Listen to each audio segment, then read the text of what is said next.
So this is chapter 2 in this conversation. I caught up with you for Despicable Me 1, and we talked about how this was like going to school for you, like learning this whole process. Now they're coming back for the second one. What were you able to build on from your first experience? I think the last time I concentrated on trying to like have songs, because I was a first timer, and I still consider myself that, by the way.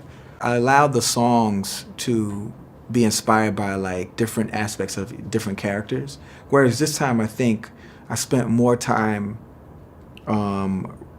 being inspired by the through line of this film. Yeah. So this time it was more about like the air and the space in the film. Right. And the emotion and the intent of like the writers versus, pulling inspiration from the characters. I appreciated my work on the first one. Yeah. I love my work on this one. Well, I loved your work on the first one, so I'm sure, like, from what I've seen so far, I've seen some of the songs come back, like Pretty Girl and everything else. Yeah. I love this one also. Thank you. So great job.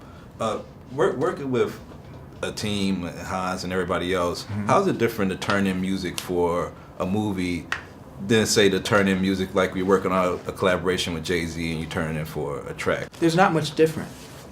You have agenda. You have like really specific directives that you get from the director and from the music department, the people who are supervising, and you just have to follow the task, but at the same time just like continue to just be creative and be inspired by what they have.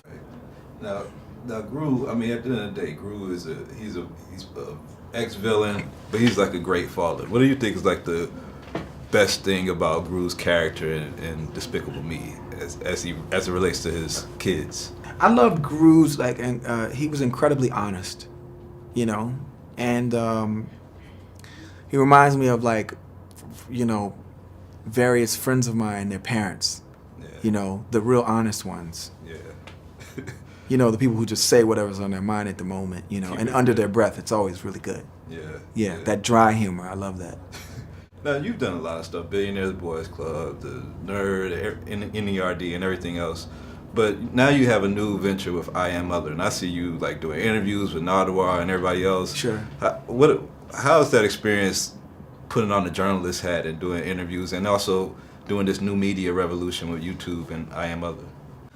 I wouldn't consider myself a journalist. There are people who study for years and become super great at it, and then there are others who are just naturals. I would be neither of the two.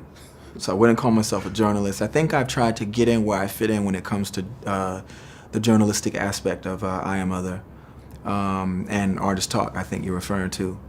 But Artist Talk for me was a learning experience. It's like my own personal crash course in like different subject matter that I want to learn from the experts in their various fields. So it was a way for me to just sort of learn things really quickly, like a cliff-noted version of education.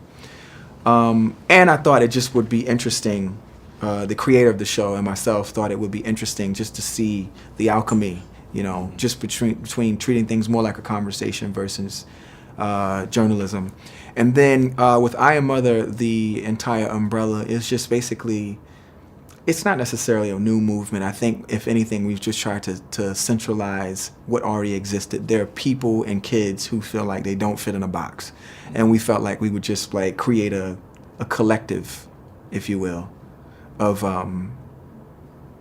bringing those people who thought the same way together. We don't fit in a box. If we were to go do an application, they ask you a million questions, and then there's that ambiguous other. Yeah. And honestly, there's nothing ambiguous about us. Like, we're very clear as to who we are. We just don't want to be put in a box. Well, I applaud you, brother. All your work on this film is Thank great. you. Thank you. Your music's been great. Thank you. Keep on following you. Keep on doing whatever you do, bro. Listen, man, it's Universal Pictures and Universal NBC and, Illumination and Chris Meledandri. Those are the guys that, Chris Renault and all those guys. Those are the ones. I'm Charlie. I got the lucky candy bar. They had to be smart enough to pick you, though, bro. Thank you, man. Thank you. Thank you.